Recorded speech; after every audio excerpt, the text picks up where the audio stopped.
Bien sûr, de crypto, les infos crypto pour ceux qui n'ont pas le temps. 10 jours de rouge et après décollage, les gars, on va regarder ce qui s'est passé sur les dernières années en janvier. Et vous allez voir, c'est pas fameux.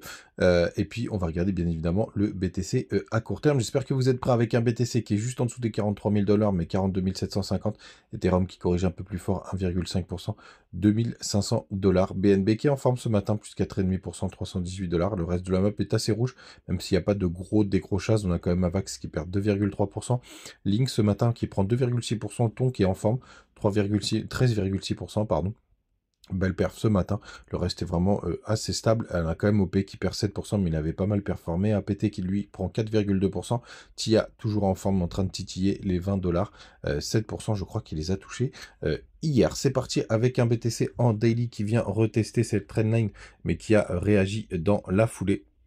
Donc pour le coup, un lundi où on a fait le rebond, ça devait être à minuit pour le coup. Donc un joli rebond pour le moment, donc pas de stress particulier. Mais quand même, vous allez voir sur les mois de janvier, c'est quand même pas top. En weekly, on a eu une belle bougie rouge quand même de clôture avec un beau rejet. Vous voyez cette grande mèche sur les zones de rechargement de short pour le coup. Donc on va voir ce que ça va donner, mais pour l'instant, on a un joli rejet. Les contrats futurs, du coup, c'est férié aujourd'hui aux États-Unis, mais pour autant, le CME fonctionne toujours. Regardez comme il est beau ce gap.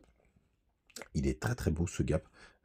Donc on a un gap jusqu'au hop, 43 000. Ben, attendez, on va voir la clôture. Je crois que c'est 43 690 où on avait clôturé. Donc un joli gap. Vous voyez comme il est beau celui-là. Donc celui-là, normalement, on devrait le combler soit dans la journée, soit jusqu'à demain. Ce qui nous donne quelque chose d'assez boule pour le coup sur du court terme. Attention, hop. Donc un joli rebond qui pourra avoir lieu jusqu'à cette zone. On va voir ce que ça va donner, s'il va bien être comblé. Mais là, vu comme c'est parti, je pense qu'on va aller le chercher, les gars. Surtout qu'il n'y a pas les autres marchés américains. Donc on a pas mal de possibilités et de tranquillité pour pouvoir faire les choses. de THBTC. Qui pour le coup continue sa petite correction, mais rien de bien méchant.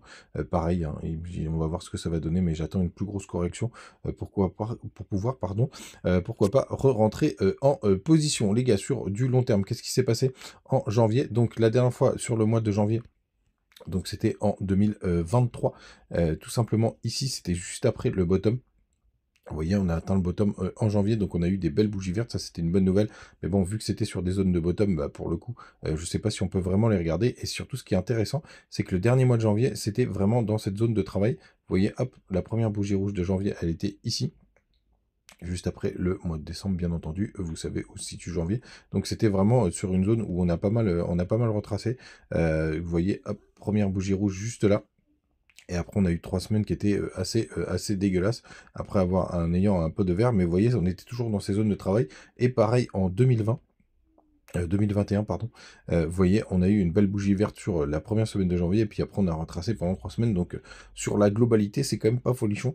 Et puis, de toute façon, c'est une bonne période. Et surtout, on était à peu près sur les mêmes zones, hein, en 2021 et en 2022. Vous voyez, entre les 30 000 et les 40 000 $. C'était le cas ici, et c'était le cas juste là.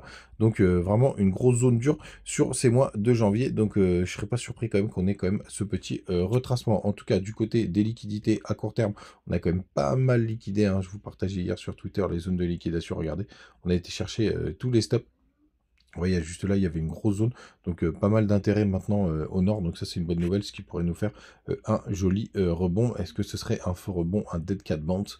Donc le rebond du chat mort, c'est ce qu'on va voir, mais en tout cas sur les plus petites time frames, là je suis en 4 heures, vous voyez, on a retesté parfaitement cette zone, cette petite trendline qui était juste là. Donc une jolie réaction, un joli rebond, on va voir ce que ça va donner, hein, vraiment le rebond. Je crois qu'il a eu lieu vers minuit tout pile, hop, pour la nouvelle journée. Donc c'est très très propre cette trendline, on va voir ce que ça va donner. Mais 3 retest comme ça pourrait nous faire, pourquoi pas, ce fameux joli rebond, surtout qu'en daily, du coup, on a laissé pas mal d'imbalance jusque là, hop, jusqu'ici, jusqu'aux 45 500 $. On va voir si on pourra monter jusque là. Les gars, vous m'avez pas partagé trop d'alt même s'il y en avait quand même qui étaient assez intéressants.